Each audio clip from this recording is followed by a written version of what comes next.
Assalamualaikum semuanya. Nah, di video ini aku mau kasih kalian semua tips gimana caranya merawat mainan anak berdasarkan pengalaman aku. Nah, jadi buat kalian yang pengen mainan anaknya nggak mubazir, silahkan nonton video berikut dan ikuti tipsnya. Untuk sementara ini, karena anak aku masih kecil, jadi aku memanfaatkan kamar kosong ini untuk menyimpan pakaian dan mainan. Ini mainan anak aku ada di sini. Nah, ini mainan anak aku. Tips yang pertama yaitu mengelompokkan mainan sesuai dengan jenisnya. Misalnya nih, puzzle dengan puzzle, Lego dengan Lego, masakan dengan masakan, mobilan dengan mobilan, dan lain sebagainya. Contohnya di sini nih, ini semua isinya Lego Duplo. Terus yang ini My First Puzzle, yang ini potong-potong buah, terus ini masakan. Pokoknya sesuai dengan jenisnya ya. Yang ini juga. Nah, ini isi semuanya. Tuh alat cat dia, pengecat dia nih. Jadi fungsinya untuk apa? Selain terlihat rapi, kita juga melatih fokus anak. Jadi nih, misalnya anak mau main masakan, dia pasti tahu dia bakal ngambil yang ini untuk main masakan. Jadi dia bisa fokus main masakan. Di sini semuanya berkaitan dengan masakan. Kalau dia mau main Lego, dia pasti tahu dia bakal ngambil ini. Nih, dia bakal ngambil ini. Jadi dia fokus main Lego. Kalau dia mau ngambil puzzle, dia bakal ngambil ini. Selain itu, secara tidak langsung kita juga ngajarin anak kita gimana caranya membereskan mainan supaya terlihat rapi. Karena nanti pasti anak kita ngikutin juga cara kita yang tadi, yaitu membereskan mainan sesuai dengan kelompoknya. Dan bahkan di sini juga kita bisa ngecek anak kita udah paham belum sih gimana caranya membereskan mainan, gitu deh. Kemudian tips yang kedua, ini khusus mainan puzzle yang seperti ini.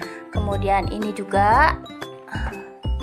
Terus mainan telur ini juga ya, termasuk puzzle ya, termasuk mainan-mainan yang seperti ini, yaitu menempatkan kembali ke tempatnya. Jadi jangan sampai kita membereskan mainan yang seperti ini, kita masukin ke suatu wadah seperti ini. Kita misalkan ini tuh suatu wadah dan kita masukin ke dalam kardus lah. Nah, jangan sampai kita membereskannya seperti itu. Tapi aku saranin kalian membereskannya yaitu dengan menempatkan kembali atau memasang puzzle itu dengan rapih. Nah, nanti anak kita bakal ngikut, dia bakal membereskan mainannya dengan cara seperti ini. Nih, gitu untuk mainan puzzle seperti ini. Dan juga untuk puzzle yang rentan seperti ini, seandainya kehilangan sesuatu, nah saran aku kalian jangan panik. Pertama, pastiin dulu kalau mainan ini tidak dibawa ke rumah tetangga atau kemanapun itu. Yang kedua, saat kita bersih-bersih atau nyapu, pasti mainan itu ketemu. Karena aku pun begitu, dan makanya yang ini masih lengkap, ini lengkap, ini lengkap, dan yang ini juga lengkap. Tips yang ketiga yaitu adalah menyortir mainan secara berkala.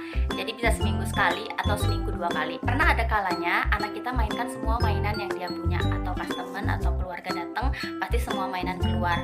Nah, tugas kita jangan malas untuk menyortir kembali mainan-mainan tersebut.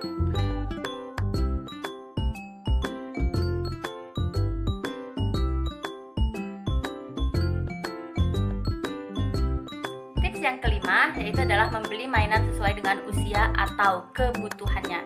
Itu juga adalah tips yang paling penting. Jadi jangan sampai mengoleksi terlalu banyak mainan, takutnya malah mubazir guys. Tips yang keenam yaitu adalah membeli mainan yang berkualitas. Sebenarnya sih agak menguras kantong ya. Cuman kalau memang kalian peduli dengan fungsi mainan tersebut, ya nggak ada salahnya kita membeli mainan yang berkualitas.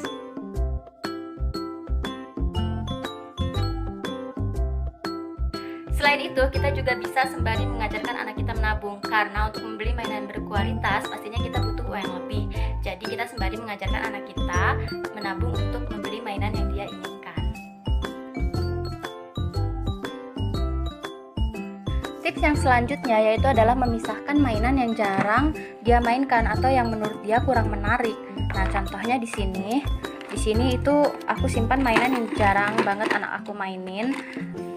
Ini mainan Barbie karena dia belum paham untuk bermain peran. Ini sebenarnya ayahnya sih kemarin yang beliin. Karena menurut aku dia belum bisa kalau mainin peran. Nah, jadi itu tadi 7 tips merawat mainan berdasarkan pengalaman aku. Anak aku baru bangun tidur, jadi aku gendong aja. Jadi 7 tips tadi itu menurut aku penting banget karena selain mainan itu menjadi terlihat rapi, juga mengajarkan anak kita cara menghargai mainan atau menghargai barang yang dia punya, dimulai dari mainan. Oke, aku rasa itu cukup dan kalian bisa praktekkan 7 tips tadi di rumah. Dan kalau ada masukan atau mungkin tambahan tips lainnya, silahkan langsung aja ketik di komen ya. Sampai jumpa di video selanjutnya dan terima kasih.